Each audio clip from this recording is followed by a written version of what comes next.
हरिओम नमः शिवाय। श्रीमद् भगवद गीता अध्याय 3 श्लोक संख्या 4 चैप्टर 3 श्लोक नंबर 4।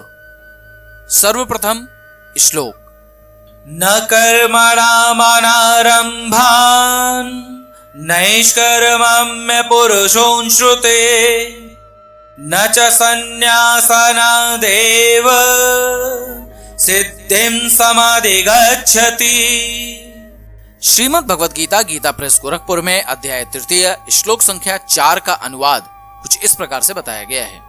मनुष्य ना तो कर्मों का आरंभ किए बिना निष्कर्मता को यानी योग निष्ठा को प्राप्त होता है और न कर्मों के केवल त्याग मात्र से सिद्धि यानी सांख्य निष्ठा को ही प्राप्त होता है।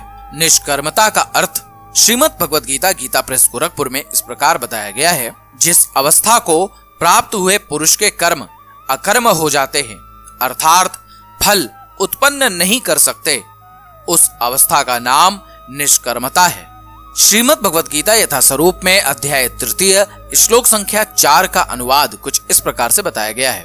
ना तो कर्म से विमुख होकर कोई कर्म फल से छुटकारा पा सकता है और न केवल संन्यास से सिद्धि प्राप्त की जा सकती है। श्रीमद् भगवद गीता यथा स्वरूप में अध्याय 3 श्लोक संख्या 4 का तात्पर्य कुछ इस प्रकार से बताया गया है। भौतिकतावादी मनुष्यों के हृदयों को विमल करने के लिए जिन कर्मों का विधान किया गया है उनके द्वारा शुद्ध हुआ मनुष्य ही संन्यास ग्रहण कर सकता है। शुद्धि के बिना अनायास संन्यास ग्रहण करने से सफलता नहीं मिल पाती। ज्ञान योगियों के अनुसार संन्यास ग्रहण करने अथवा सकाम कर्म से विरत होने से ही मनुष्य नारायण के समान हो जाता है, किंतु भगवान कृष्ण इस मत का अनुमोदन नहीं करते। हृदय की शुद्धि के बिना संन्यास सामाजिक व्यवस्था में उत्पात उत्पन्न करता है।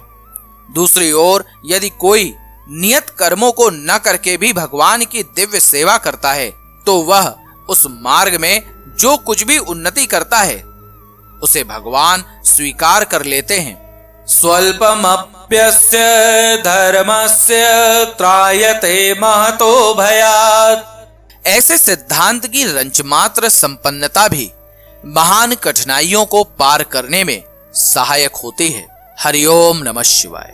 अब आप मेरे साथ बोलिए, हरे कृष्ण कृष्ण कृष्ण हरे हरे, हरे राम राम राम हरे हरे।